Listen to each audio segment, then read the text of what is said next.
ब्राह्मणों को सबसे पहले इस गिल्ट फैक्टर से निकलना चाहिए कि उन्होंने किसी के साथ अत्याचार किया या उनके पूर्वजों ने किसी के साथ अत्याचार किया। पहले तो उनको खुद के लिए बोलना स्टार्ट करना चाहिए कि उन्हें समझना चाहिए कि अभी भी उनके ऊपर अटैक क्यों हो रहा है।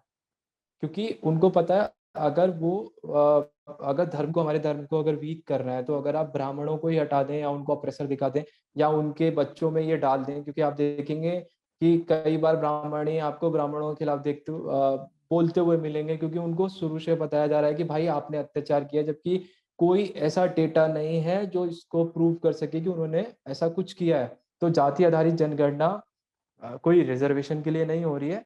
ये पॉलिटिकल रिजर्वेशन जो है, ये जॉब वाला नहीं बोल रहा मैं, जो पॉलिटिकल रिजर्वेशन है, आपकी सीट को कम, आपके डेमोक्रेटिक राइट्स को कम करने के लिए, आपके रिप्रेजेंटेशन को और कम करने के लिए, कि आप फाइट ही नहीं कर सकते हो।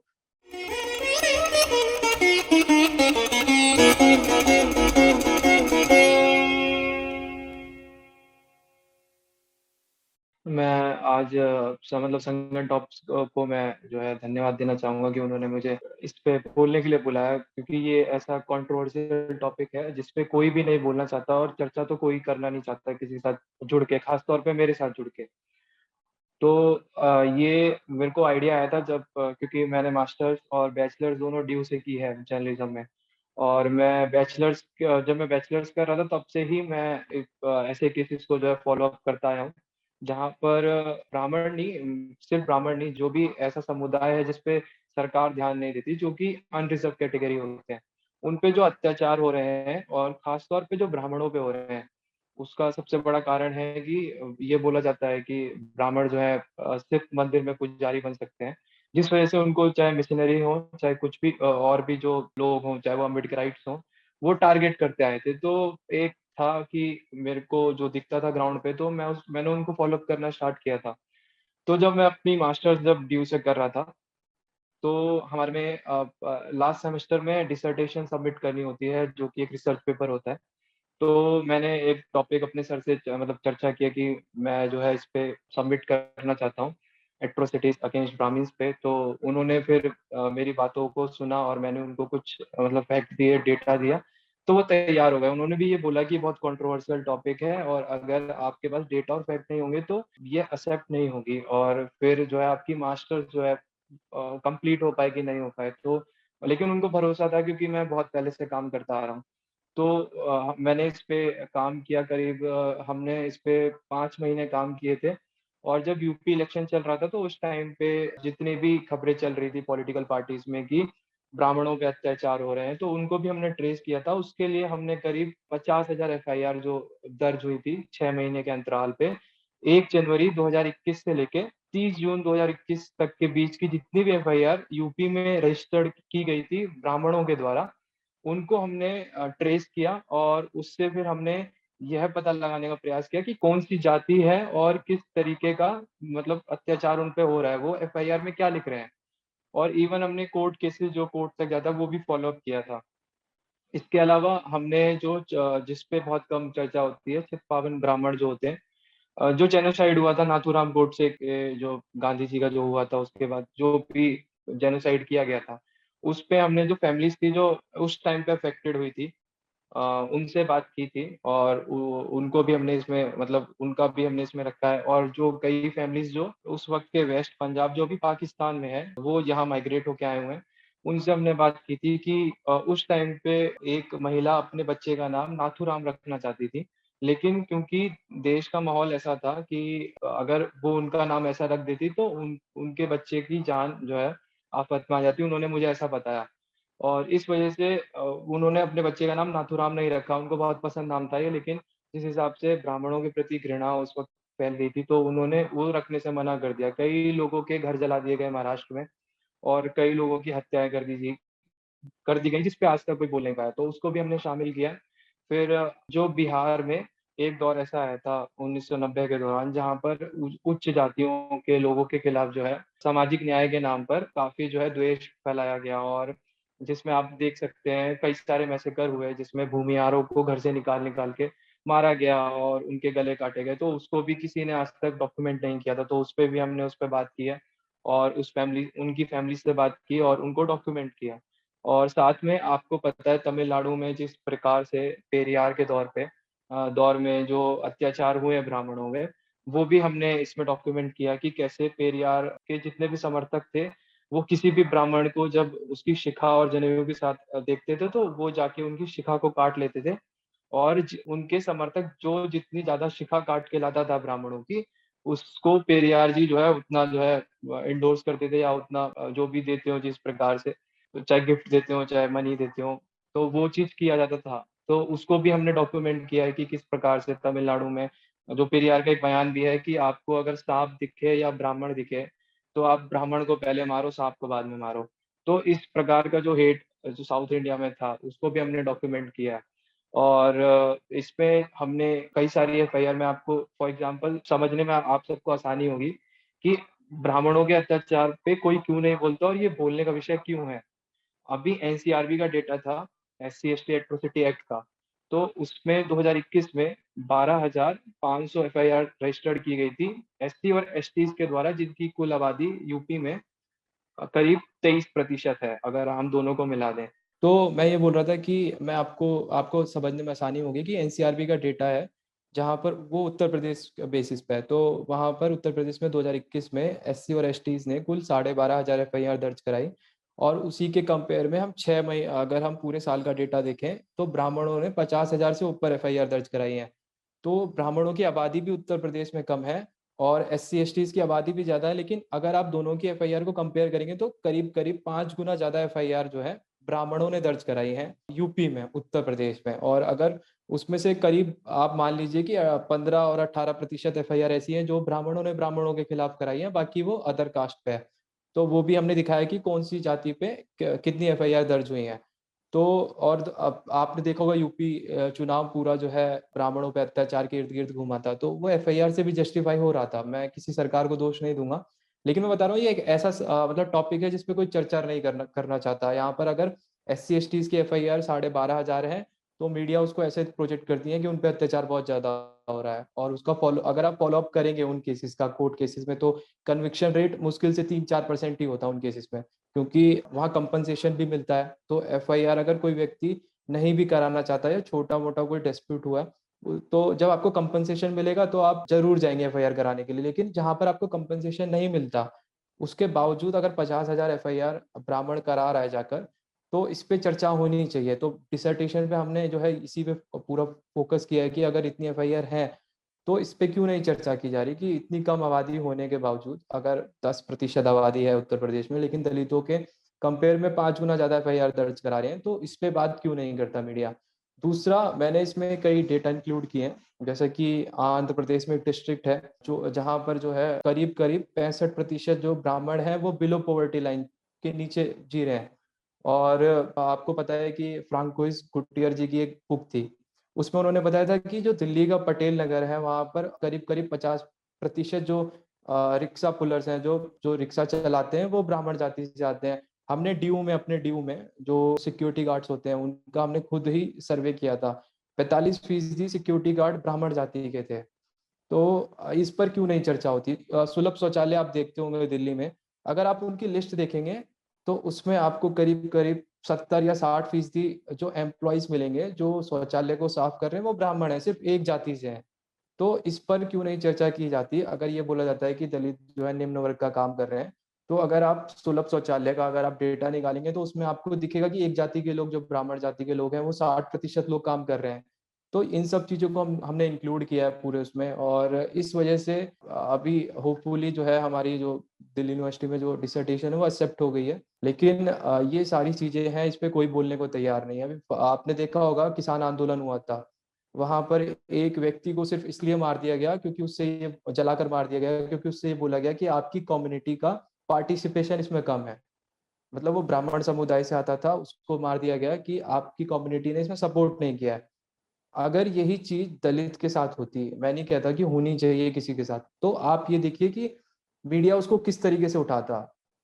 मतलब इंटरनेशनल मीडिया उसमें आ जाता है कि एक दलित का पार्टिसिपेशन कम था, तो इसलिए उसको आग लगा दी गई। लेकिन यहीं पर एक ब्राह्मण था, तो इस पे किसी ने कोई चर्चा नहीं की। और इवन जो मेन एक्यूज था, उसने भी इस बात को कबूला कि हाँ मैंने इसीलिए जलाया क्योंकि वो उसकी जो उसके समुदाय का जो प्रतिनिधित्व है वहाँ पर बहुत कम है। तो ये सारे जितने भी केसेस हैं, मैंने केस स्टडीज भी बहुत सारी इंक्लूड की है कि मैनपुरी में एक लड़की है जो ब्राह्मण समुदाय से आती है, उसकी एफआईआर 2 साल बाद दर्ज हुई, उसका उसके साथ रेप हुआ, उसने सुसाइड किया, लेकिन उसकी एफआईआर 2 वर्ष बाद दर्ज होती है, वो भी हाई कोर्ट के कहने पे। तो अगर यही जो चीज जो एक दलित समाज की लड़की के साथ होती, तो मीडिया क्या इतने जैसे ठंडे बस्ते में, मेरे को नहीं लगता आप में से किसी को ये केस पता होगा कि एक लड़की के साथ रेप हुआ है और उसने सुसाइड किया और एफआईआर 2 वर्ष बाद रजिस्टर्ड हो रही है, एसआईटी बैठी, सीबीआई जांच हुई, लेकिन अगर इतना डिले होगा किसी केस में कि 2 साल बाद तो एफआईआर ही दर्ज हो रही है, तो वो केस अपने मतलब निर्णय तक पहुंचेगा ही नहीं। और इस केस में भी ऐसे देखने को मिला कि सीबीआई को भी कुछ नहीं मिल रहा है, एसआईटी को भी कुछ नहीं मिल रहा है, क्योंकि डिले इतना ज्यादा हो गया है 2 वर्ष का। तो आप ये देखिए कि माता पिता को कोर्ट का सहारा लेना पड़ा। उसके बाद योगी जी ने जो है पूरा थाने को सस्पेंड कर दिया था जब उन्हें पता चला कि ऐसा केस आया कि पुलिस वालों ने एफआईआर ही दर्ज नहीं की 2 साल तक। तो खैर, लेकिन अगर ये केस किसी और कम्युनिटी के साथ हुआ होता तो आप इमेजिन करिए कि क्या हाल हुआ होता। मतलब अब अभी तक मीडिया ने उसको उठा लिया होता पूरे सर पे कि दलितों के साथ अत्याचार हो रहा है, ये हो रही है। एससी एसटी एक्ट का मिसयूज पे भी हम कार्य करते हैं, एससी एसटी एक्ट के मिसयूज पे भी हमने जो है पूरा डेटा निकाला हुआ है पूरे 1 वर्ष का। उसमें भी हमने जजेस के आधार पे कि इवन जजमेंट कैसे जजेस की जातियों पे करना नहीं चाहिए, लेकिन क्योंकि हमको ये लगा डेटा जब हम निकाल रहे थे इसको, तो हमने एनालाइज किया कि जो जजेस जो एक जाति विशेष से हैं और एक सामान्य वर्ग से हैं, उनके कन्विक्शन रेट में बहुत भारी अंतर था। तो ये भी एक सोचने वाला विषय है कि ऐसा कैसे हो सकता है कि सामान्य वर्ग से आने वाले जज के जब हम कन्विक्शन रेट देख रहे थे, हम एग्जांपल दे सकते हैं गोरखपुर, उन्नाव, इन सब डिस्ट्रिक्ट में जो जजेस थे सामान्य वर्ग के, उनका कन्विक्शन रेट 0% है एससी एसटी एक्ट में। लेकिन एक जज जो जाति विशेष से आते हैं उनका 100% कन्विक्शन रेट है। 100% कन्विक्शन रेट आप समझिए कि किसी भी कानून में नहीं हो सकता। मतलब जितने केस आ रहे हैं आप उनमें सबको कन्विक्ट कर दे रहे हो, और वो स्पेशली एससी एसटी एक्ट के जज थे।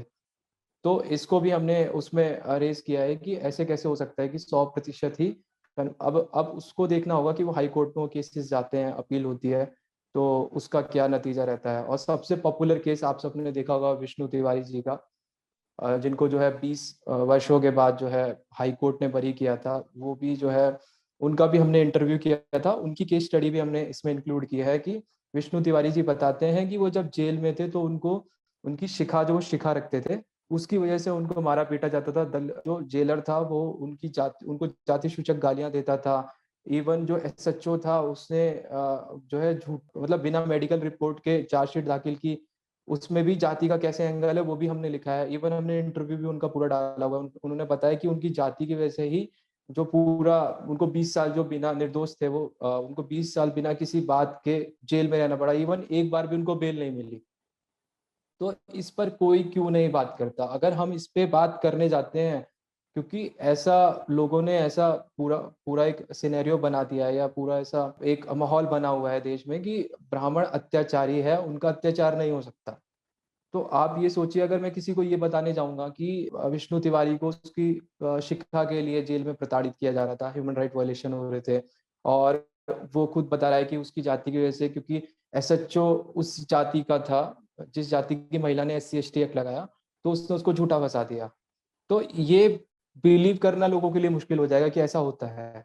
और जो मैंने बताया कि मैनपुरी में एक लड़की के साथ जो घटना हुई, वो लोग मानेंगे ही नहीं।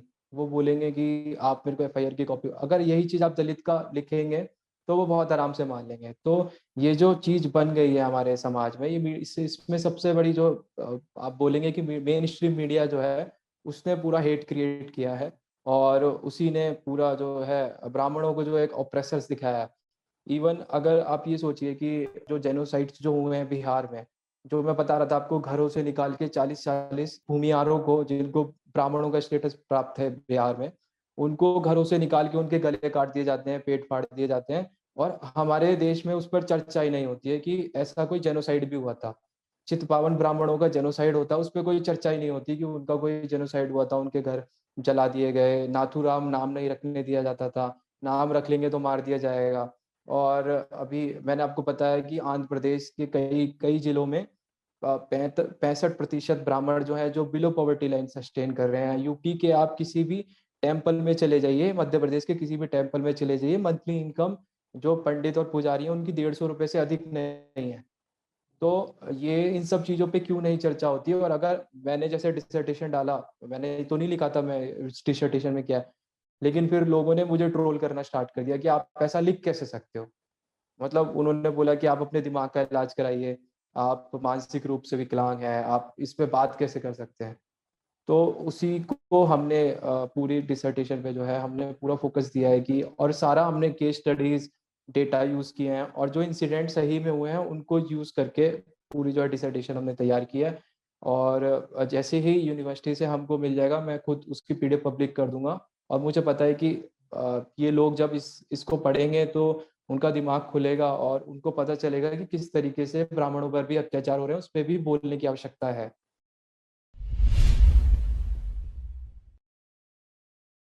तो शुभम जी, आपने अपने थीसिस में, अपने डिसर्टेशन में इसका प्राचीन काल का या क्रोनोलॉजिकल वे में विस्तार से बताया है कि शुरू में जो है कहाँ से ये शुरुआत हुई, क्योंकि जब इन्वेडर्स भी आते थे तो वो ब्राह्मणों को ही टारगेट करते थे मारने के लिए। तो क्या आपने इसको भी कवर किया है या सिर्फ SC/ST एक्ट और आजकल के नहीं, मैंने जो क्योंकि हमारे में कुछ हमारे जो सर थे उन्होंने कुछ क्राइटेरिया सेट कर दिए थे कि पोस्ट इंडिपेंडेंस ही आपको लेना है, नहीं तो बहुत बड़ी हो जाती। तो प्री इंडिपेंडेंस तो हम कर ही नहीं सकते थे। और मैं एक एक छोटा सा डेटा और शेयर कर देता हूँ कि जो आंध्र प्रदेश पे जो हम जो स्टडी में बता रहा था उसमें एक चीज़ और देखी थी कि जो 5 साल से 18 वर्ष के बीच के जो ब्राह्मण बच्चे थे उनमें से 44% बच्चे 18 साल तक आते आते अपनी अपनी पढ़ाई छोड़ चुके होते हैं।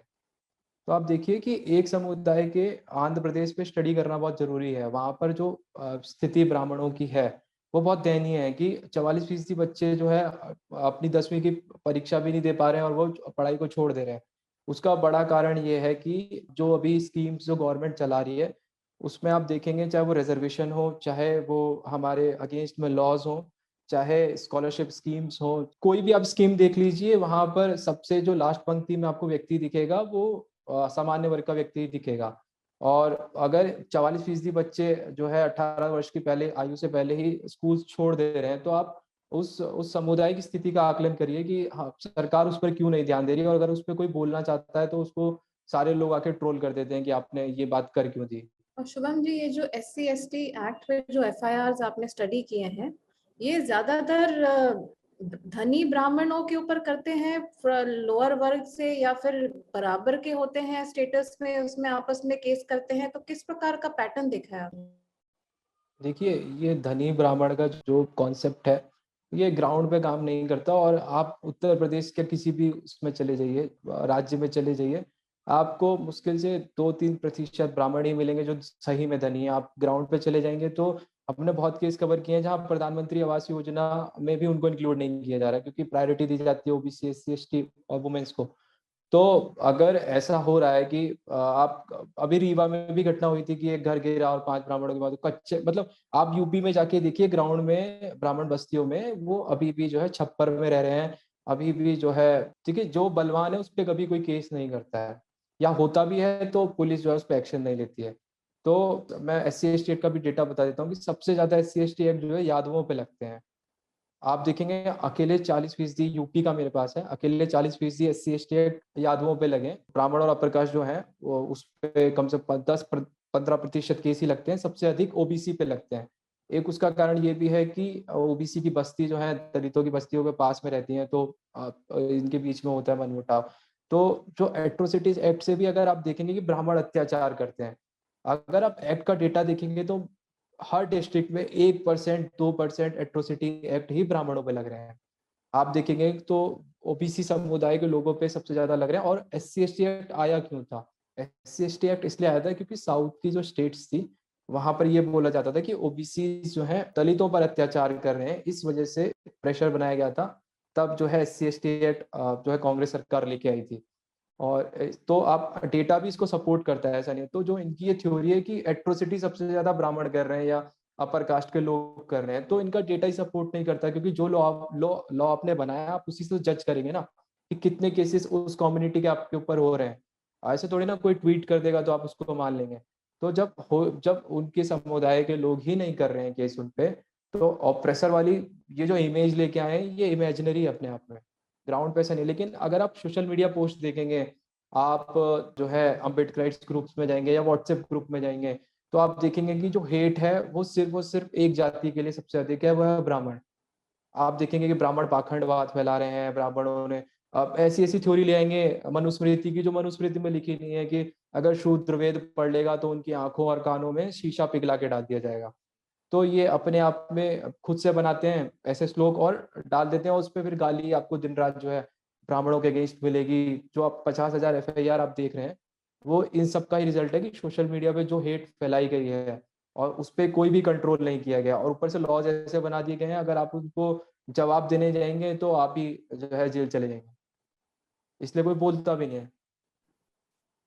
और शुभम जी, ये आपको, अगर आप इसको स्पष्ट शब्दों में बोल सकते हैं कि ये ब्राह्मणों को ही क्यों टारगेट किया जाता है, हर वर्ग के जो लोग हैं वो ब्राह्मणों के ही, क्या ये इसलिए है क्योंकि ये हमारी संस्कृति को आगे लेके जाते हैं, या हाँ, ये एक सबसे बड़ा इन्फ्लुएंशियल? देखिए, जो क्रिश्चियन मिशनरीज हैं उनका ये मानना है कि अगर आप ब्राह्मणों को हटा देंगे या वीक कर देंगे या उनके लोगों को, हिंदू धर्म के लोगों को ब्राह्मणों के अगेंस्ट कर देंगे, कि सारी दिक्कत की जड़ ब्राह्मण है, जो कि अभी हो रहा है। ओबीसीज और जो ब्राह्मण है उनके बीच में कोई डिस्प्यूट नहीं होता है, अभी भी नहीं हो रहा है ग्राउंड में।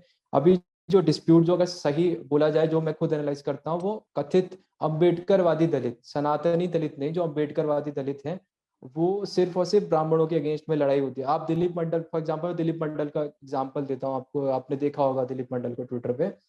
वो इवन राजपूत और ब्राह्मणों को भी लड़ा रहे हैं, क्योंकि उसको पता है कि कौन जो है पूरे धर्म को कौन चला रहा है, या इवन सबको जोड़ के किसने रखा हुआ है, तो वो ब्राह्मण ही है। तो दिलीप मंडल का पूरा टारगेट हर किसी में आपको दिखेगा कि हर ट्वीट में ब्राह्मण ही रहता है। ऐसे मिशनरीज काम कर रहे हैं कि अगर आप ब्राह्मण को ऑप्रेसर्स दिखा दोगे, क्योंकि आपका एट्रोसिटी एक्ट का डेटा ही सपोर्ट नहीं कर रहा है कि वो आपको आपके अगेंस्ट में ऐसा कुछ कर रहे हैं, तो आप कैसे ऐसा बोल सकते हैं कि ब्राह्मण जो आपके ऊपर ऑपरेशन कर रहे हैं या आप पर अत्याचार कर रहे हैं, जबकि डेटा कहता है कि कोई और कर रहा है, उसका भी रीजन अधिकतर लैंड डिस्प्यूट होता है, या फिर आप अगर आप अगल बगल में रहेंगे पड़ोसी की तो लड़ाई तो होगी। तो ये डेटा भी सपोर्ट नहीं करता है कि ब्राह्मण जो है अत्याचार कर रहे हैं। तो उसका एक ही मुझे समझ में आता है कि चाहे मिशनरीज हो चाहे अम्बेडकरवादी संगठन हो, उनको पता है कि अगर आप ब्राह्मण को वीक कर देंगे या उनके खिलाफ द्वेष पैदा कर देंगे, जो कि अभी दिखता है सोशल मीडिया पे, तो एटलीस्ट दिखता है कि कोई भी घटना होगी या कुछ भी होगा तो उसका बोल देंगे कि अगर कन्वर्जन क्यों हो रहा है सबसे ज्यादा, क्योंकि ब्राह्मण जो है अत्याचार कर रहा है, ब्राह्मण ही पुजारी है मंदिरों में। ब्राह्मणों को आप तमिलनाडु में देखिए, जितने भी ब्राह्मण पुजारी हैं उनको हटा के दूसरी जाति के पुजारी लाए जा रहे हैं। तो उनको क्लियर है, डीएमको को क्लियर है कि ये पूरा जो है धर्म कैसे टूट सकता है, कैसे बिखर सकता है, कि आप ब्राह्मणों के खिलाफ ही लोगों को भड़का दें। तमिलनाडु में पेरियार ने यही किया कि उनकी शिखा काट के ला रहे हैं, उनका जनेऊ लेके आ रहे हैं। तो सबका ही टारगेट ब्राह्मण है, चाहे वो कश्मीर में कश्मीरी पंडित को मारने का हो, चाहे चितपावन ब्राह्मणों को करने का हो, चाहे बिहार में हो। सबकी लड़ाई आप देखेंगे। जेएनयू में चले जाएंगे, मैं एक दिन जेएनयू गया था, तो वहाँ एक नारा लगता है बहुत पॉपुलर कि ब्राह्मणवाद का फूटा कमंडल, जय भीम मंडल, जय भीम मंडल। तो इवन जो जेएनयू के लेफ्टिस्ट हैं, जो पूरा लेफ्ट विंग है इंडिया में, वो सिर्फ ऐसे प्रोजेक्ट करता है लड़ाई की, अगर आप ब्राह्मणों को अगर वीक कर देंगे या उनको हटा देंगे तो आप पूरी लड़ाई जीत सकते हैं। तो वो पूरा नैरेटिव जो धर्म के खिलाफ है, वो सिर्फ एक जाति के खिलाफ चलता है। और शुभम जी, ये आपको क्या लगता है कि ये जो SC/ST एक्ट है, इसमें कुछ बदलाव होना चाहिए या ये पूरी तरह रिपील होना चाहिए इसके, क्योंकि और भी तो बहुत लॉज है जहाँ पे वो यूज कर सकते हैं अगर किसी ने उनका शोषण किया है। तो क्या ये सब डेटा पढ़ के क्या निष्कर्ष निकला है कि क्या होना चाहिए जो देखिए, लॉ है? अगर अगर गवर्नमेंट को वोट बैंक का है कि वोट बैंक खिसक जाएगा या फिर लोग भड़क जाएंगे, तो इसमें एक ही चीज सबसे पहले करनी चाहिए, जो कंपनसेशन का जो है कि कंपनसेशन मिलता है, आप पहले उसको जो हटा दीजिए। और आप बोलिए कि आप SC/ST लगा सकते हैं एक्ट, लेकिन कंपनसेशन नहीं मिलेगा। उसके बाद आप देखेंगे SC/ST एक्ट जो है लगना जो है सीधे सीधे 75% घट जाएगा। क्योंकि जी, तो जी मैं ये तब। बोल रहा था, अगर कंपनसेशन का जो प्रोविजन अगर वो हटा दिया जाए, तो भी काफी हद तक SC/ST एक्ट लगना बंद हो जाएंगे। उसके बाद सरकार समझ सकती है कि इसका मिसयूज क्यों होता है। सबसे बड़ा कारण है जो कंपनसेशन अमाउंट मिलता है और जो तुरंत जेल भेजने का प्रावधान है। अगर आप ये दोनों चीजों को हटा देते हैं तो SC/ST एक्ट एक नॉर्मल आईपीसी की तरह हो जाएगा, और मेरे को लगता है कि लोग धीरे धीरे खुद इसके, जो दलित समाज के लोग हैं वो समझेंगे कि हाँ जो इसका मिसयूज हो रहा है। और दूसरी बात की और समाज के लोग भी इसको एक्सेप्ट कर लेंगे, क्योंकि एकदम से SC/ST एक्ट हटाना मुझे नहीं लगता कि सही होगा, क्योंकि हमने देखा पिछले बीते दिनों हिंसा भी भड़की थी 2018 में। तो एकदम से हटाना तो ठीक नहीं होगा, लेकिन आप अगर कंपनसेशन वाला प्रोविजन पहले हटा देंगे, फिर आप कुछ समय बाद जो तुरंत जो जेल भेजा जाता है उसको हटा देंगे, तो अपने आप में स्थिति काफी हद तक सही हो जाएंगी। और शुभम जी, ब्राह्मणों को अब के टाइम में मतलब कि आपको क्या लगता है कि उनको क्या क्या अपने व्यवहार में और उसमें परिवर्तन लाना चाहिए अपने लिए न्याय सुनिश्चित करने के लिए? क्या करना चाहिए उनको? देखिए, ब्राह्मणों को सबसे पहले इस गिल्ट फैक्टर से निकलना चाहिए कि उन्होंने किसी के साथ अत्याचार किया या उनके पूर्वजों ने किसी के साथ अत्याचार किया। पहले तो उनको खुद के लिए बोलना स्टार्ट करना चाहिए कि उन्हें समझना चाहिए कि अभी भी उनके ऊपर अटैक क्यों हो रहा है। क्योंकि उनको पता है, अगर वो अगर हमारे धर्म को अगर वीक करना है, तो अगर आप ब्राह्मणों को ही हटा दें या उनको अप्रेसर दिखा दें या उनके बच्चों में ये डाल दें, क्योंकि आप देखेंगे कि कई बार ब्राह्मण ही आपको ब्राह्मणों के खिलाफ बोलते हुए मिलेंगे, क्योंकि उनको शुरू से बताया जा रहा है कि भाई आपने अत्याचार किया, जबकि कोई ऐसा डेटा नहीं है जो इसको प्रूव कर सके कि उन्होंने ऐसा कुछ किया है। इवन एट्रोसिटी एक्ट जो बनाया गया था, आप उसका डेटा उठा लीजिए, आपको किसी भी स्टेट में ब्राह्मण के द्वारा जो ब्राह्मणों पे FIR हुई है एट्रोसिटी एक्ट की, वो 1% या 1.5% से ऊपर नहीं मिलेगी। तो उनके पास कोई ऐसा डेटा नहीं है, फैक्ट नहीं है। ठीक है, इवन जो घोड़ी पे चढ़ने और मूछ नहीं रखने के इंसिडेंट जो आपको दिखाई देते हैं राजस्थान में, उसमें भी आपको कोई भी ब्राह्मण जाति का व्यक्ति नहीं मिलेगा। आप देखेंगे वो भी जो है पिछड़े वर्ग के लोग ही होते हैं, जिनका नाम नहीं बताते और कहते हैं उच्च जाति के लोगों ने ऐसा कर लिया है। तो अगर ब्राह्मणों को अब इन सब चीजों से निकलना है, या अब तो सबसे पहले गिल्ट फैक्टर है, उसको उससे हटना पड़ेगा। और अपने, अगर आपको कहीं पे भी आपके खिलाफ डिस्क्रिमिनेशन होता है, चाहे वो इंस्टीट्यूशन पे हो रहा है, चाहे आपको सोशल मीडिया पे दी जा रही है, या आपको कुछ बोला जा रहा है। फॉर एग्जाम्पल, मैंने अभी ट्वीट किया था ऐसे कि मतलब मैं विवाह करूंगा तो अपनी जाति में करूंगा, तो उसपे मेरे को ट्रोल कर दिया गया कि आप दलित से क्यों नहीं करेंगे। ये मेरा पर्सनल ओपिनियन, मतलब पर्सनल एक चॉइस है कि मैं किससे विवाह करता हूँ, लेकिन आपके ऊपर थोपा जा रहा है कि आपको अगर हिंदू यूनिटी दिखानी है, या आपको ये दिखाना है कि आपने अत्याचार नहीं किया तो आप दलितों से शादी करो। तो मैं जबरदस्ती दलितों से शादी करूंगा तभी ये प्रूव होगा, मतलब मेरे को गिल्ट में डाला जा रहा है कि आप दलित से शादी करेंगे तो ही आप प्रूव कर पाएंगे कि आप जो है आपने किसी पर अत्याचार नहीं किया, आपके पूर्वजों ने नहीं किया, या आपके पूर्वजों ने किया है तो आप उसके लिए क्षमा मांग रहे हैं उनसे शादी करके। तो ये सब चीजें जो है, और मैं कई सारे ब्राह्मणों को देखता हूँ कि वो इवन लिख भी नहीं पाते हैं और बोल भी नहीं पाते हैं कि ऐसा कुछ कर रहे हैं, जबकि उनकी पर्सनल चॉइस है, वो कुछ भी कर सकते हैं। तो आपको गिल्ट फैक्टर से निकलना है, आपको जो भी कहना है, आपके खिलाफ जो भी होता है उसको आपको सोशल मीडिया पे दिखाना है। अगर आपके समाज के खिलाफ कोई कुछ बोलता है या सोशल मीडिया ग्रुप्स में कुछ बोलता है, तो आपको खुद से आके उसको पोस्ट करना है, लोगों के सामने रखना है, क्योंकि हम लोग पहले से गिल्ट फैक्टर में रहते हैं और इग्नोर कर देते हैं इन चीज़ों को। तो और अगर आप दूसरों सिनरीज को देखेंगे या अम्बेडकर राइट्स ग्रुप को देखेंगे, वो छोटी छोटी, अभी गूगल वाली घटना आपने देखी होगी, एक दलित जो टॉक देने से रोक दिया गया क्योंकि वो एंटी हिंदू है। तो उसको वो इतना बड़ा करके दिखा रहे हैं कि सुंदर पिच्चे ब्राह्मण जाति से आते हैं, तो वो कोई मौका नहीं छोड़ते हैं। तो हमको भी हमारे खिलाफ जो भी चीजें हो रही हैं उनको लिखना और बोलना सीखना पड़ेगा, क्योंकि सरकार को जब तक नहीं लगेगा कि आपके ऊपर मतलब आपके खिलाफ हो रहा है, ऐसा कुछ चल रहा है, तो वो क्यों स्टेप लेंगे। दलित समाज बहुत मुखर है, वो छोटी छोटी बात को बोलता है। तो आप देखेंगे पॉलिसीज उनके लिए बन रही हैं, फंड उनके लिए एलोकेट हो रहा है। तो आपके लिए भी ये तब हो पाएगा जब आप बोलना सीखेंगे, गिल्ट फैक्टर से निकलेंगे। आप बोलेंगे कि हाँ हमारे खिलाफ भी अत्याचार हो रहा है, जो कि डेटा भी सपोर्ट करता है। मैं आपको डेटा दे सकता हूँ। इवन दलित ऐसा डेटा नहीं ला सकते कि उनके खिलाफ अत्याचार हो रहा है। वो ऐसा, अगर आप कंक्लूजन देखेंगे कोर्ट में, तो कन्विक्शन रेट मुश्किल से 3%, 0% ऐसा रहता है। तो अगर आपके खिलाफ हो रहा है तो आपको गिल्ट फैक्टर से निकलना है, और दूसरा बोलना सीखना है कि हाँ हमारे खिलाफ ऐसा कुछ हो रहा है। और शुभम जी, ये जो SC/ST एक्ट है, जो डेटा आपने देखा है, ये सिर्फ ब्राह्मणों पे ही लगाए जाते हैं, OBC और इन सब पे आपने बोला, यादवों पे, तो ये क्या मतलब मुस्लिम्स और क्रिश्चियंस पे भी लगाते हैं क्या ये एक्ट? मतलब किसी के खिलाफ FIR लॉन्च देखिए, हुई? मुस्लिम क्रिश्चियंस पे भी लग सकता है ये एक्ट, जो भी दलित नहीं है उन सब पे एक्ट लगता है।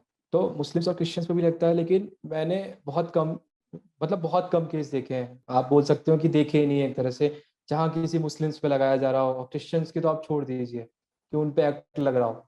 तो ऐसा तो मैंने बहुत कम देखा है कि मुस्लिम्स पे SC ST एक्ट लग रहा है। तो आपने एक भी केस देखा है ऐसा, एक भी?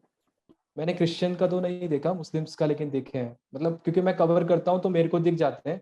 लेकिन आप उसको ऐसा 100 में से मुश्किल से एक केस होगा मुस्लिमों का, क्रिश्चियन का तो मैंने एक भी नहीं देखा।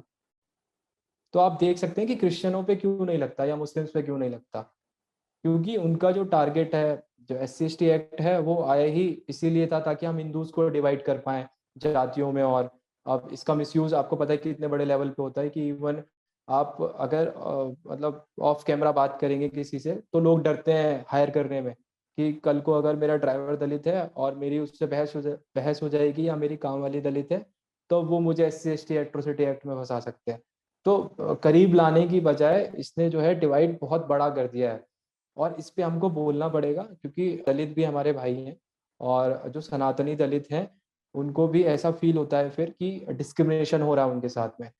तो हमें दोनों साइड्स को समझना पड़ेगा कि ये एक्ट अपने आप में जो कंट्रोवर्शियल है, जो आपके पास और IPCs हैं, हमें भी तो मिला हुआ है ना कि हम पे कोई अटैक करेगा तो हमारे लिए भी है, तो स्पेशल हमें क्यों दिया जाए कि अच्छा आप ब्राह्मण हो तो आप पे अटैक करेगा तो आप जो है उसको किसी को भी जेल भिजवा सकते हो विदाउट एनी एविडेंस। तो आप मान लीजिए कि मैं ब्राह्मण हूँ और सबको पता है मेरे पे एक स्पेशल लॉ है, तो वो व्यक्ति मेरे से डरेगा, वो मेरे से दूर होगा, वो बोलेगा भाई कभी भी डिस्प्यूट होगा तो ये व्यक्ति लगा देगा, और इसको कंपनसेशन भी मिलेगा, लॉयर भी मिलेगा, आने जाने का खर्चा भी मिलेगा, उस दिन का मील का पैसा भी मिलेगा। तो जब गवर्नमेंट इतनी सारी फैसिलिटी दे रही है तो कौन नहीं चाहेगा लगाना। और अगर आपका विवाद हो जाएगा तो आप आराम से लगा सकते हैं। तो अगर SC ST एक्ट को अगर डाइल्यूट करना है तो वही एक, या तो कंपनसेशन गवर्नमेंट हटा दे, या तो उसमें जो तुरंत जेल भेजने का प्रावधान है वो हटा दे, तो भी स्थिति काफी सही हो सकती है। ये आपने बिल्कुल सही कहा कि ये ड्रैकोनियन काइंड ऑफ लॉ है। किस पे लगाएंगे आप? मेजोरिटी पे ही लगाएंगे? आप लाए हैं इसलिए, और आप कंप्लेन कर दे सीधा आपको अरेस्ट कर लेंगे। ये बहुत ड्रैकोनियन है, उसको डाइल्यूट करना, ठीक करना बहुत जरूरी है। नमस्ते शुभम जी। बहुत ही मतलब क्या बोलते हैं डिस्टर्बिंग फैक्ट्स और डेटा दिया है आपने। मेरा पहला क्वेश्चन ये है कि जिस तरह से आपने इतना मतलब रिसर्च किया है, डेटा लिया है, एक्सीलेंट फिगर्स हैं, इस तरह का कोई गवर्नमेंट रिपोर्ट बना है कभी इस एक्ट के रिगार्डिंग? मतलब ये है, ये प्रोपोर्शन है, जैसे आपने कहा इतनी फीसदी ये है, ये OBC ने लगाया, ये फलाना फलाना, लाइक दैट, इस तरह से कोई भी गवर्नमेंट रिपोर्ट किसी भी मिनिस्ट्री के अंडर आपको मिला है कहीं? मन वो एक नहीं, NCRB कभी भी SC ST के अदर कोई भी कास्ट हो, चाहे OBC हो, हमने तो OBC में भी किया है कि पाल कम्युनिटी पे कितना लग रहा है, यादव पे कितना लग रहा है, हर एक जाति का हमने देखा है। लेकिन NCRB कभी भी SC ST पे भी नहीं बताती कि SC ST पे। हमने इवन ये भी देखा है कि SC ST में कौन सी ऐसी जातियां हैं जो सबसे ज्यादा एट्रोसिटी एक्ट को यूज कर रही हैं। तो इसमें एक चर्मकार जाति जो कि जाटव होते हैं यूपी में, 80% मामले सिर्फ उन्होंने लगाए हैं SC ST एक्ट के। इवन मैंने RTI लगाई थी कि अगर कोई मिसयूज है एट्रोसिटी एक्ट का और वो फॉल्स पाया जाता है तो उस पे क्या कंपनसेशन वापस लिया गया और कितना कंपनसेशन दिया गया। तो उन्होंने मेरी RTI को जो बिल्कुल खारिज कर दिया और कहा कि इसका हम जवाब नहीं दे सकते क्योंकि उनके पास कोई डेटा नहीं है। और यूपी पुलिस के बहुत बड़े पद पे एक है, मैं नाम नहीं लूंगा उनका, उन्होंने मेरे को बताया था कि SC ST एक्ट में ऐसा कोई प्रावधान नहीं है कि अगर फॉल्स केस होता है, क्योंकि 95% 98% फॉल्स ही हो जाते हैं कोर्ट में जाके, तो 1 रुपए का भी कंपनसेशन जो दिया जाता है, 4 लाख तक का दिया जाता है, वो उनसे वापिस ही नहीं लिया जाता है। और 75% पेमेंट, मैं बताता हूँ आपको, 25% पेमेंट होती है जब FIR दर्ज होती है, 50% पेमेंट हो जाती है जब आपकी चार्जशीट लग जाती है, और रेस्ट जो 25% होता है वो कन्विक्शन होने पे ही होता है। तो कन्विक्शन रेट मैं आपको बताता हूँ, जैसे गोरखपुर का 0 है, कन्नौज का 0 है, उन्नाव का 0 है। हमने 23 डिस्ट्रिक्ट की थी, उसमें से करीब करीब 18-19 में 0 कन्विक्शन रेट है, मतलब जितने केस आए सारे फर्जी। तो उनमें क्या कंपनसेशन वापस लिया गया, उसके लिए मैंने RTI लगाई थी और उसका जवाब उन्होंने देने से मना कर दिया था। और शुभम जी, मैंने आपसे मुस्लिम और क्रिश्चियन वाला ये सवाल इसलिए किया था क्योंकि रिसेंटली पिछले साल ही एक मुस्लिम मौलाना है, वो कलीम सिद्दीकी, उत्तर प्रदेश में, वो कहते हैं कि bring law on lines of SC/ST Act to protect Muslims. अब आप देखिए कि अब वो मुस्लिम्स भी मांग रहे हैं और ये भी तो बचा कौन, मतलब अल्टीमेटली आपका जो है ये एक जब लॉ बड़ा कंपेंसेटरी बनता है तो हर कोई चाहता है, तो ये जो एक इंसेंटिव स्कीम है it's very wrong. But Deepanjali ji आपका एक फॉलो अप सवाल था. एक ऑब्जर्वेशन भी है, सवाल भी. तो शुभम जी, मैं साउथ इंडिया से हूँ बेसिकली, तो हम लोग तो जानते हैं जितना ब्राह्मणों पे अत्याचार हुआ है, इतना मतलब हिस्टोरिकली तमिलनाडु की तो बात आप तो जानते ही होंगे, आपने रिसर्च किया होगा, जिस तरह से ब्राह्मणों का मतलब भागना पड़ा उनको वहां से, तो सभी बहुत बहुत बुरा हाल था. डीएम मैंने देखा है कि मैंने फैमिली से बात की है तमिलनाडु की. एक व्यक्ति है जिसके दादा को निकाल के पेरियार वादियों ने निकाल के मारा था क्योंकि उन्होंने जनेऊ पहना हुआ था. तो इस लेवल का अत्याचार तमिलनाडु में हुआ है. तो मेरा एक्चुअली ऑब्जर्वेशन ये है कि एक तो यूपी में संख्या है 12%, तो एक सिग्निफिकेंट चंक है पॉपुलेशन, फिर भी एकजुट होके वो कर नहीं पाते. आप तो यूपी से आप बेटर जानते होंगे किस तरीके से उनको एकजुट करके कर सकते. जैसे आपने टुवर्ड्स एंड कहा कि आवाज उठाना बहुत जरूरी है. यादव वन ऑब्जर्वेशन, आप बाहर अगर देखें सारे एनआरआईज और इसके मोस्ट ऑफ द टाइम सबसे सक्सेसफुल जो लोग हैं, जो कंपनीज के हेड्स हैं वगैरह वगैरह, अमेरिका में, ब्रिटेन में, वो most of the time Brahmins ही होते हैं. सो एक बहुत बड़ा एक कोहॉर्ट जो से बोलते हैं ब्राह्मण्स का बाहर है, जो बहुत ज्यादा सक्सेसफुल है हर एक क्षेत्र में, लेकिन किसी भी प्रकार से वो इस सब में इन्वॉल्व नहीं है. या तो वो देश से बाहर जाते हैं, फिर वहीं के सिटीजन बन जाते हैं, अमेरिकन बन जाते हैं, फिर उनको कोई चिंता नहीं है कि यहाँ पे क्या हो रहा है. तो कुछ किया जा रहा है किसी भी ग्रुपिंग के थ्रू, एसोसिएशन के थ्रू, कि उनको भी भाई इन्वॉल्व किया जाए कि आपके ही लोगों के साथ ये हो रहा है, ये सब अत्याचार. तो किस तरह से वो भी एक एडवोकेसी कर सकते हैं सरकार के साथ. जस्ट आपके थॉट्स, अगर ये पॉसिबल है, हो सकता है. मैं तो बहुत सारे एनआरआईज के साथ जुड़ा हूँ जो कि जिन्होंने खुद परसिक्यूशन झेला. जैसे मेरे को एक फैमिली मिली थी चितपावन ब्राह्मण, जो 100 साल पहले ही देश छोड़ के हांगकांग में बस गई. उन्होंने भी बताया कि उस टाइम पे जो होता था उस वजह से उनकी फैमिली छोड़ के देश चली गई थी, कि रोज रोज का हो गया था. महाराष्ट्र से थे वो. और यूएस की बहुत सारे मैं लोगों को जानता हूँ, सॉफ्टवेयर इंजीनियर हैं जो कि बाहर बस गए हैं और जो आना नहीं चाहते. उसका एक ही रीजन है, साउथ इंडिया से हैं बहुत सारे. उन एक ही रीजन है कि ना तो कोई गवर्नमेंट पॉलिसी है उनके लिए, ना तो कोई ऐसा मतलब लॉबी ऐसे हैं जो पूरा डिस्क्रिमिनेशन करते हैं, ना स्कॉलरशिप्स हैं बच्चों के लिए. तो कुछ ऐसी चीज नहीं है जो उनको लगे कि वो देश में वापस आए और देश के लिए कुछ काम करें. तो अगर, और आपको पता है कि जितनी भी एंटी हिंदू फोर्सेस हैं वो सब के सब एक तरफ से अटैक करते हैं ब्राह्मणों पे, क्योंकि उनको पता है अगर ये पिलर गिर गया तो पूरे धर्म का हम मतलब आराम से कन्वर्जन कर सकते हैं, आराम से चीज़ों को हैंडल कर सकते हैं. तो उसका सबसे बड़ा रीज़न है कि ब्राह्मणों को अटैक करने का, कि क्योंकि ये पूरे धर्म को बोलते हैं, सबको लेके साथ में चलता है. यूपी में ऐसे बोलते हैं कि ब्राह्मण जहाँ वोट करता है तो वो अपने साथ अन्य जातियों का वोट भी अपने साथ लेके जाते हैं, क्योंकि उनकी बातें समाज सुनते हैं, समाज के लोग उनकी बातें सुनते हैं. तो इस वजह से एक ये वजह भी है कि उन पे अत्याचार बहुत अधिक होते हैं. Now, there's this book I have come across, The Western Foundations of the Caste System. And there are a couple of people, I think there's a Dr. Sufia Pathan, Prakash Jha, and a couple of people who have written it. There's a lot of detail in there about how these classifications were done, at the policy level to governance and all that. A lot of statistics, research, detailed analysis. Have you come across that? That's my first question. And the second is that something that you can use alongside your deep study and research to complement and bolster the case that all these classifications that have been done at a policy level are very fuzzy? They're not very clear. It's just been a big bungle. It's all a mess.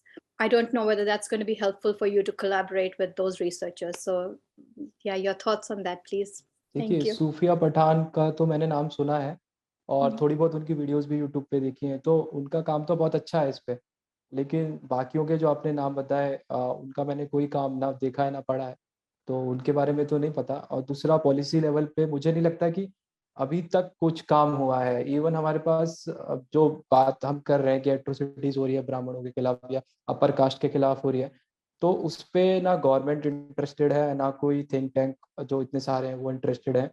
तो policy level पे ना academics में इतना कोई कुछ काम हुआ है कि उस पर चर्चा शुरू हो सके. मैं क्या, सोशल मीडिया पे डालने पे ही आपको इतना ट्रोल कर दिया जाता है, गिल्ट फैक्टर पे डाल दिया जाता है कि आप दोबारा उसकी बात ही नहीं करेंगे. आपको इतनी गालियां दी जाती हैं, आपको इतना ट्रोल किया जाता है, आपको ऑप्रेसर कहा जाता है.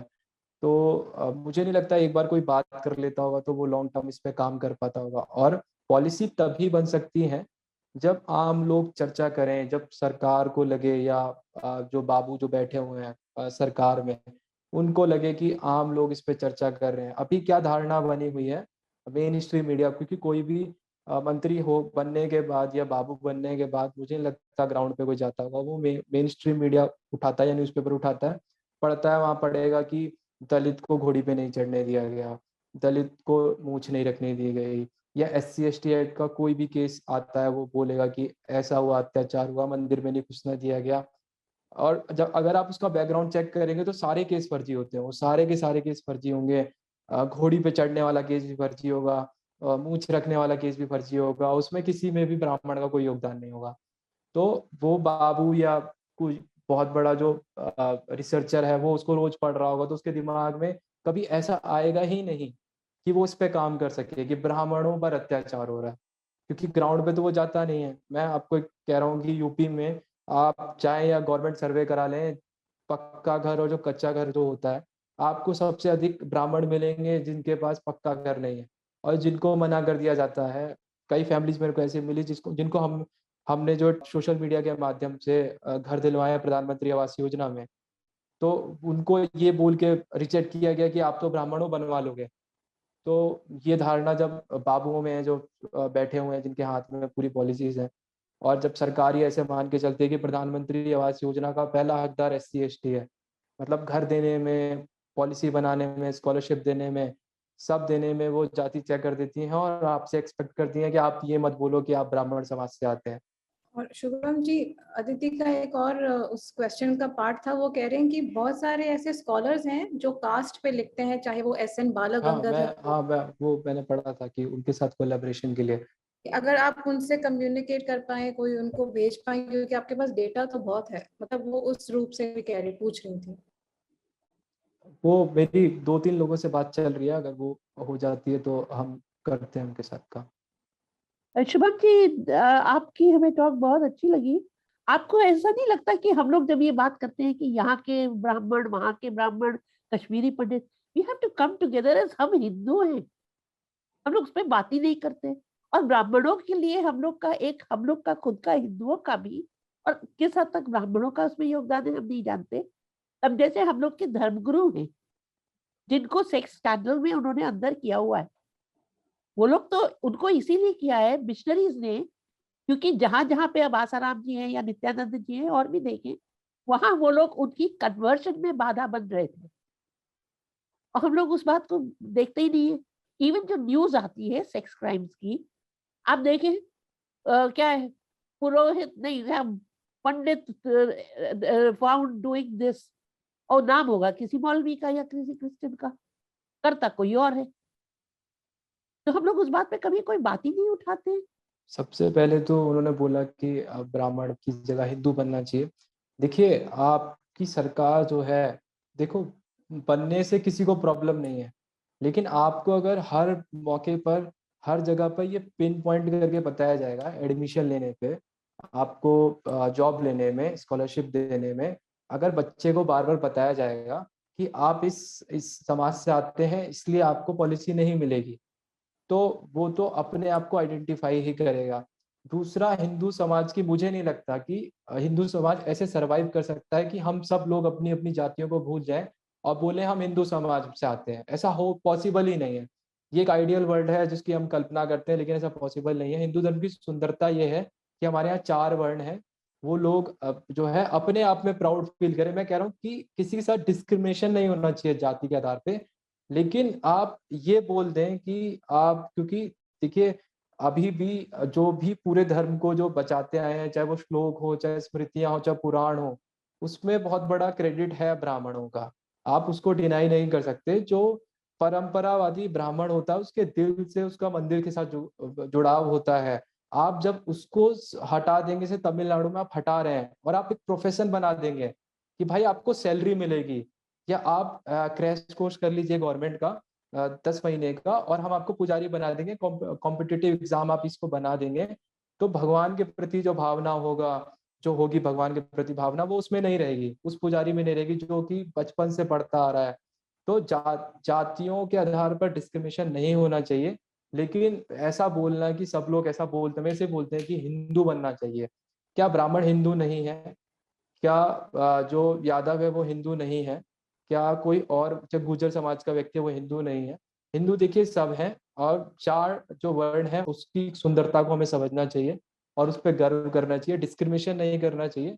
और उल्टा गवर्नमेंट से बोलना चाहिए कि अगर आप सही में हमको हिंदू बनाना चाहते हैं पूरे तौर पे, तो आपको लॉ हटाने पड़ेंगे, ऐसे आपको जितने भी पॉलिसीज हैं वो हटानी पड़ेगी। मुझे एक क्वेश्चन है कि आपका क्या ख्याल है शुभम जी, जो अभी रिसेंट कास्ट बेस्ड सेंसेक्स होना जो बिहार में या फिर पूरी कंट्री में डिमांड हो रही है, इसको लेकर क्या ये बेनिफिशियल रहेगा कि पिन पॉइंटेड हमें ये डाटा रहेगा कि किस कास्ट या किस क्रीड से कौन बंदा है या कितना मेजॉरिटी है किस कास्ट की, या फिर ये हमारे लिए डिवेस्टेटिंग होगा जैसा कि बिहार में हुआ था कि आप ही का एक अभी मैं वो देख रहा था ट्वीट कि जो दलितों को पिस्टल वगैरह या फिर आर्सेनल्स प्रोवाइड किए गए थे, तो क्या इस तरीके की भी घटनाएं होंगी? तो आप किस तरीके से इसे जज कर रहे हैं कि अगर ये हो जाता है, अगर ये सेंसेक्स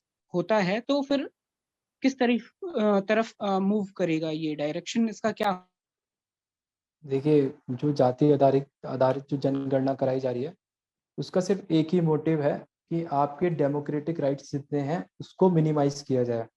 ठीक है, अभी तक एससीज के लिए सीट रिजर्व थी, अब कास्ट सेंसस करेंगे। और देखिए, एससी की कितनी आबादी है सबको पता है। ये जो जाति आधारित जनगणना हो रही है, ये सिर्फ और सिर्फ सवर्णों और जो अति पिछड़े वर्ग के लोग हैं उनको बताने के लिए कि आपकी कितनी है और आपकी कितनी है। तो देख लियो, फॉर एग्जाम्पल अगर बिहार में सवर्णों की संख्या 15% या 20%, जितनी भी निकले, मैं नहीं बोल रहा कितनी होगी, तो ये डिमांड करेंगे कि पिछड़ों की आबादी और दलितों की आबादी मिलके 80% हो गई है, तो लोकसभा की सीटें, विधानसभा की सीटें और पंचायत की सीटें रिजर्व कर दी जाएं इतनी 80%। मतलब 10 में से मात्र 2 सीटों पे आपके पास अधिकार रहेगा। सारे जो सामान्य 4-5 जाति आती हैं उनके पास अधिकार रहेगा कि वो इलेक्शन लड़ पाए, बाकी पे उनको कोई राइट ही नहीं रहेगा। तो आपका रिप्रेजेंटेशन जब नहीं होगा इन सब जगहों पे, तो आप मतलब आपके डेमोक्रेटिक राइट्स को ही कम कर दिया जा रहा है। इससे बड़ी विडंबना क्या होगी एक डेमोक्रेसी में। अभी एमपी में शिवराज जी ने बोला कि हम पंचायत इलेक्शन नहीं कराएंगे, ओबीसी रिजर्वेशन। मैं ओबीसी के खिलाफ नहीं हूँ, लेकिन आप डेमोक्रेटिक राइट किसी का नहीं छीन सकते किसी सीट से लड़ने के लिए। आपने डेमोक्रेसी बनाई है कि हर कोई लड़ सकता है, लेकिन आप जाति आधारित ये बोल रहे हैं कि पंचायत चुनाव में 50% सीटों पे अब सवर्ण नहीं लड़ सकता। आप ये मानिए, मेरी सीट अगर मैं सामान्य वर्ग का हूँ और मेरा मन है पंचायत चुनाव लड़ने का, लेकिन मेरी सीट रिजर्व कैटेगरी में आ गई, मैं वोट तो दे सकता हूँ लेकिन मैं चुनाव नहीं लड़ सकता। मेरे में थोप दिया गया है कि आप चुनाव नहीं लड़ सकते यार, आपकी जाति का व्यक्ति नहीं लड़ेगा। और फिर आप बोलेंगे कि आप अपने आप को हिंदू मतलब माने और हिंदू की तरफ प्रोजेक्ट करें। तो जाति आधारित जनगणना कोई रिजर्वेशन के लिए नहीं हो रही है, ये पॉलिटिकल रिजर्वेशन जो है, ये जॉब वाला नहीं बोल रहा मैं, जो पॉलिटिकल रिजर्वेशन है आपकी सीट को कम, आपके डेमोक्रेटिक राइट्स को कम करने के लिए, आपके रिप्रेजेंटेशन को और कम करने के लिए कि आप फाइट ही नहीं कर सकते हो। तो उसका सबसे जो स्ट्रॉन्ग पॉइंट है यही है कि अभी जैसे एमपी में किया गया पंचायत चुनाव में, वैसे ये धीरे धीरे विधानसभा चुनाव में करेंगे, फिर 5-10 साल बाद लोकसभा चुनाव में करेंगे, फिर जो भी पॉलिसीज बनेगी उस पे भी ऐसा करेंगे कि भाई इनकी आबादी की जो नारा लगता है जिसकी जितनी आबादी उसकी उतनी उसकी हिस्सेदारी। ठीक है, तो उसको कागज पे उतारने के लिए जाति जनगणना कराई जा रही है नीतीश कुमार जी के द्वारा। और जब इसका रिजल्ट आएगा, 500 करोड़ रुपए खर्च कर रहे हैं नीतीश जी, इसका जब रिजल्ट आएगा तो आप देखिएगा कि आपके पास जो है विधानसभा की 80% सीटों पे लड़ने का अधिकार ही नहीं रहेगा। ये जो कन्वर्जन माफिया है, ब्राह्मण्स को ही पहले वो कुचल देना चाहते हैं, क्योंकि इसके बाद तो फिर कन्वर्जन इजी रहेगा। मैं खुद साउथ इंडियन होने के कारण मैं बोल सकती हूँ कि साउथ में हमने पिछले 20 साल से ये देखा है। यू कैन सी इट, 20-25 साल मेरे बचपन से हमने देखा है ये होते हुए। हम कई लोगों को ऐसे जानते हैं जो हिंदू हैं, कभी कभी अपर कास्ट भी हैं एंड वेल ऑफ भी हैं, और खुद उन्होंने कन्वर्ट किया। ये एक बहुत एक डेंजरस एक रैकेट है। वो सोसाइटी में आते आते आपने आंध्र प्रदेश और तमिलनाडु का मेंशन किया। आंध्र प्रदेश तमिलनाडु में कई ज्यादा जो होते हैं वो क्रिप्टो क्रिश्चियंस होते हैं, जो कि लिखा भी गया है उनके बारे में, जो बोलेंगे नहीं सेंसस में कि वो क्रिश्चियन है। वो कास्ट का नाम लेके हिंदू ही बोलेंगे, वो छुपे हुए होते हैं, पता नहीं होता है, लेकिन है वो क्रिश्चियन। तो हिंदूज की संख्या और परसेंटेज ऑफ पॉपुलेशन बहुत ज्यादा कम हो रही है। तो इस तरह से अगर पूरे देश में हो जाए तो बहुत बहुत प्रॉब्लम होगी। और जिस तरह से आपने सही से कहा कि इस तरह से वो डेमोक्रेसी के बिल्कुल खिलाफ ही है, डेमोक्रेटिक प्रिंसिपल्स के खिलाफ ये सब जो हो रहा है। तो दैट्स मैं जस्ट वही एक ऑब्जर्वेशन। और एक बात बोलना चाहती कि जैसे दूसरे लोग सोचते हैं कि बाहर के देशों में या वेस्टर्न कंट्रीज में कोई डिस्क्रिमिनेशन नहीं है, कोई डिफरेंसेस नहीं है, बिल्कुल गलत बात है, उनमें भी है। लेकिन जैसे अमेरिकन वो जानते हैं उनकी ओरिजिन आयरिश है या स्कॉटिश है, या वो सब जानते हैं, हर चीज को जानते हैं, और हर किसी को उसके बेसिस पे जज भी करते हैं। तो ऐसा नहीं कि वो बिल्कुल क्लासलेस सोसाइटीज, वो नॉनसेंस है एक्चुअली। डिस्क्रिमिनेशन तो हर सोसाइटी में। And discrimination is especially in the West, and it's even more and blatant racism, sexism, everything. But तो शुभम जी, मैं यही आखिरी सवाल आपसे करना चाहूंगी कि आपने बहुत सही बोला कि इस तरह से एक्सक्लूड कर दिया गया है जो अपर कास्ट है, मेजॉरिटी है, कि आपने पॉलिसीज ऐसे बना दी है, आपने ऐसे रवैया बना दिया कि कोई, आई थिंक वो मोटिवेशन ही खत्म हो गया है अपनी पॉपुलेशन को बढ़ाने का, पैदा करने का, because of this excluding kind of thing. और इसको सुधारना बहुत ज़रूरी है। और आपने तो बताया आप अपने तरफ से कर रहे हैं। हम आम इंसान के तरीके से ब्राह्मणों की किस प्रकार मदद कर सकते हैं? क्या कोई ऐसा एजुकेशन सिस्टम है, गुरुकुल है जो हम सपोर्ट कर सकते हैं, या कोई ऐसा जोड़ के हम कुछ भी काम अपने तरफ से कुछ सपोर्ट कर सकते हैं? कुछ ऐसी संस्थाएं आप बता सकते हैं? अभी तो कोई भी ऐसी संस्था नहीं है जो ऐसा काम करती हो सिर्फ पुजारियों के लिए, या जो मंदिर में पुजारी हैं, या फिर गरीब ब्राह्मणों के लिए। ऐसा अभी तक कोई भी इंस्टीट्यूट नहीं है। अभी कुछ प्रेशर राजस्थान गवर्नमेंट पे पड़ा था, तो उन्होंने EWS बोर्ड बनाया है जिसमें साफ लिखा है कि जो भी जातियाँ OBC या SC ST वर्ग में नहीं आती, मतलब अपर कास्ट के लिए उन्होंने बनाया, और उसका फंड भी काफ़ी अच्छा रखा है, मतलब 100 करोड़ रुपए का रखा है, जो कि SC ST पिछले बजट में SC ST के लिए जितना फंड था उतना ही रख दिया गया है, 100 करोड़ का। अब ये देखना होगा कि वो सही से कार्य होता है उसका कि नहीं होता। अभी इतना जब ब्राह्मणों और पुजारियों पे हुआ, तो आपने देखा योगी सरकार ने बहुत अच्छा भी कदम लिया कि पुजारियों के लिए अलग से फंड एलोकेट किया गया है, संस्कृत के टीचर्स की भर्तियों के लिए कार्य किया गया है। तो आप, क्योंकि ये तब हुआ ना जब यूपी चुनाव में इतना हाहाकार मचा कि ब्राह्मणों पे अत्याचार हो रहा है, पुजारियों पे अत्याचार हो रहा है। तो आप सबको बोलना सीखना होगा, शर्माना नहीं है, गिल्ट फैक्टर में नहीं आना, ठीक है। और जातियों के लोगों को भी बोलना होगा कि देखिए, जो ब्राह्मण समुदाय है अगर उस पर अत्याचार होता है तो उसका मजाक नहीं उड़ाना। कई बार उनको अंटीना बोल के चिढ़ाते हैं, ठीक है, कि शिखा रख लिया, या शिखा रखता है बच्चा तो उसको स्कूल में ट्रोल करते हैं या कॉलेजेस में ट्रोल करते हैं, जनेऊ पहनने पे कास्टिस्ट समझ लेते हैं। तो इन सब चीज़ों को हमें खुद से, जो और हिंदू की मतलब हिंदू में और जातियों के लोग हैं, उनको ये चीज़ें समझनी पड़ेंगी कि आपको अपने, आप सब बोलते हो कि सब हिंदू हैं, तो आपको फील भी कराना है। आप ये बता दीजिए कि आज की तारीख में कोई भी ब्राह्मण बच्चा शिखा रखने से कतराता है या शर्माता है। क्यों? क्योंकि उसका इंस्टीट्यूशंस में मजाक उड़ता है, उसको स्कूल में मजाक उड़ता है, क्योंकि उनके माता पिताओं ने शिक्षा नहीं दी होती है अपने बच्चों को कि अच्छा कोई शिखा रख रहा है तो ये हमारे धर्म के लिए बहुत अच्छा है, आपको उसकी शिखा नहीं खींचनी है, ठीक है। तो हमारे अंदर ये आ गया है कि हमें अगर शिखा दिख रही है, जनेऊ दिखना है, तो हमें उसको ट्रोल करना है, या हमें ये समझ लेना है ये कास्टिस्ट है। तो वो हमें ही दूर करनी है, और ऐसा कोई इंस्टीट्यूट नहीं है। आप जैसे, हम जैसे लोगों को आगे आना पड़ेगा, और खुद ही जो है ऐसे खुद से थिंक टैंक बनाएं जो इस पे बात करें, और क्या ऐसे कोई फंड रेज करने के लिए बनाए, लॉयर्स का ऐसा ग्रुप हो जो अगर ऐसी कुछ चीज़ें होती हैं तो उसको प्रो बोनो बेसिस पे उठा सके। तो हमें और आपको ये आगे आके बात करनी होगी, सरकारों पे दबाव बनाना होगा, खुद की लॉबी खुद करनी होगी। तो अभी तो कुछ काम ही नहीं हुआ है, तो लॉबी करना भी हमारे काम है, ठीक है। बाबुओं से मिलना, जो बाबू बैठे हुए हैं उनसे बोलो कि भाई हमारे साथ ऐसा हो रहा है, पत्र लिखें आप उनको। देखिए, जब रेगुलरली आप एक चीज को बोलेंगे तभी सामने वाला उस पर बिलीव करेगा, नहीं तो आप एक बार बोल के छोड़ देंगे तो वो बिलीव नहीं करेगा कि आपके साथ ऐसा हो रहा है। तो मैंने बोला कि मुखर होके बोलना बहुत जरूरी है, वोकल होना पड़ेगा, और वोकल हो जाएंगे तो सारी समस्याओं का समाधान हो जाएगा। अदिति जी का एक प्रश्न है, अदिति जी। हाँ जी, मैं पूछना चाहती थी कि there are quite a few YouTube channels that see themselves as Hindus, they're fighting for India, they're pro-India. Is there any option that we could join hands with them to get this message across to wider audience, especially because they have large viewership? Is that an option at all? हाँ, option है वो कि आप ऐसे YouTuber के साथ align होके उनके साथ बोल सकते हैं कि ऐसे केसेस हो रहे हैं, इस पे बात करिए, टॉक करिए, जैसे संगम टॉक्स ने किया। लेकिन वो डरते हैं कि उनके जो व्यूअर्स हैं वो उनको ट्रोल कर देंगे कमेंट सेक्शन में आके। मैं एक ऐसे ही जर्नलिस्ट को जानता हूँ जिसको एक वीडियो प्राइवेट करनी पड़ गई थी, क्योंकि उन्होंने एट्रोसिटी एक्ट, उनके मिलियंस में सब्सक्राइबर्स हैं, उन्होंने एट्रोसिटी एक्ट को का एक फर्जी केस बस दिखा दिया था और उस विक्टिम से मिलवा दिया था जिसको जेल भेजा गया और उनपे फॉल्स एट्रोसिटी एक्ट लगा। लेकिन उसको इतना ट्रोल कर दिया गया कि उस व्यक्ति को अपनी वीडियो प्राइवेट करनी पड़ गई।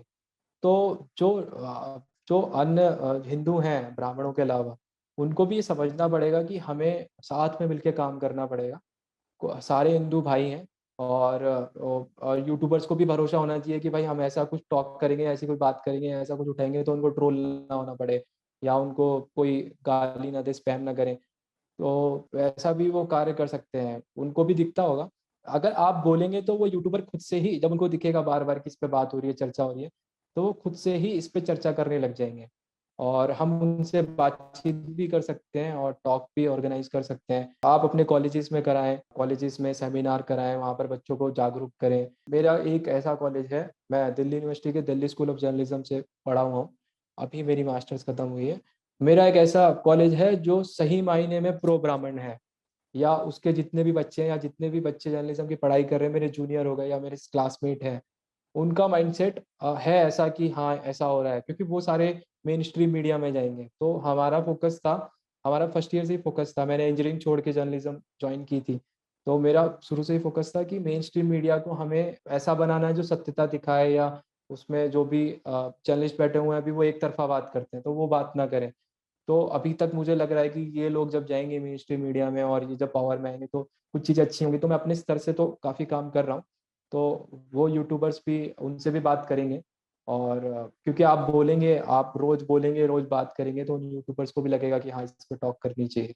आई थिंक अगर सबसे ज्यादा एट्रोसिटीज एक्ट की जरूरत आज के जमाने में है तो वो ब्राह्मणों को ही है, और उन्हीं को उनके लिए अलग लॉ बनाना चाहिए, क्योंकि it's really really very bad situation, जैसे आप देख ही सकते हैं। But I would request all our viewers that अगर आपके बगल में कोई गुरुकुल है या कहीं पे ब्राह्मण किड्स हैं, वेद पढ़ा, उनको वेद पाठ पढ़ा रहे हैं या उनको पुजारी के लिए वो कर रहे हैं, तो just try and support gaushalas. A lot of kathawachaks are there.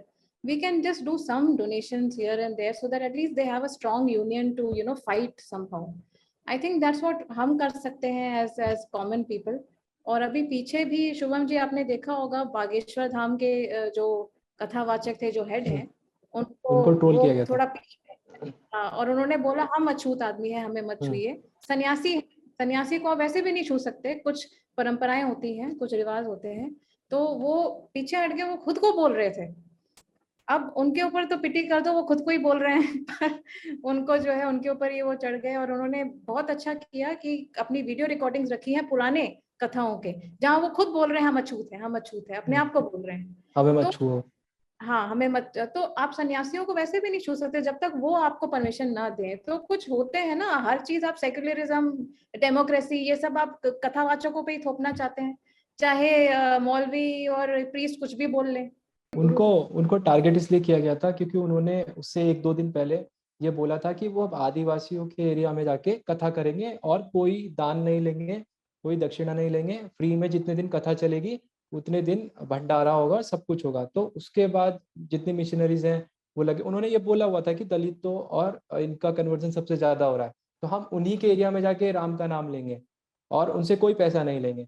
तो उसके बाद आप देखते हैं कि 2-3 दिन बाद ही उनकी कोई पुरानी वीडियो, वो भी पुरानी वीडियो थी, उसको लेके आए और उसको जो है डाल दिया। और इवन News24 ने ऐसा क्लेम करते हुए ट्वीट कर दिया, उसका कोई मतलब कोई क्रॉस चेक नहीं किया कि ऐसा क्या है, या बात कर लें उनसे कथावाचक जी से, सीधे ऐसी वीडियो डाल दी। उसके बाद आपने देखा जुबैर हैं, ठीक है, जितने भी लोग हैं सब उनके पीछे लग गए। जी, बस शर्मा होना चाहिए, मिश्रा होना चाहिए, ऐसे नाम हाँ, होने चाहिए। शास्त्री थे वो भी हाँ, ब्राह्मणी है, तो उनका नाम लिखा गया था बकायदा। उनका जो हाँ, पूरा नाम है वो पंडित ऐसे करके, बिल्कुल शास्त्री। और फिर हाँ, उनको जो है अम्बेडकराइट्स जितने हैं वो ट्रोल कर रहे थे। जी। और पालघर का तो हमने देखा ही है किस तरह से, मतलब जघन्य तरीके से इन्होंने जो है वो किया है, वो हेट्रेड दिखता है, मिशनरीज किस तरह से डालते हैं अंदर। तो बूढ़ों को भी नहीं ये बख्शते हैं। तो ये चीज जो है बड़ी दयनीय स्थिति है, but we as people can try to support some organisations we can. And बहुत बहुत धन्यवाद शुभम जी आपके आने के लिए। और आगे जो आप काम कर रहे हैं फलाना ठिकाना और नियो पॉलिटिको, और जो आपकी थीसिस है आगे चल के, अगर आगे चल के इसके बारे में आप और आए बात करें एट्रोसिटीज के बारे में उसके, तो कम से कम संगम टॉक्स पे तो ये बाहर जाना चाहिए। ये एक हमारी तरफ से तो ये भी एक ड्यूटी है हमारी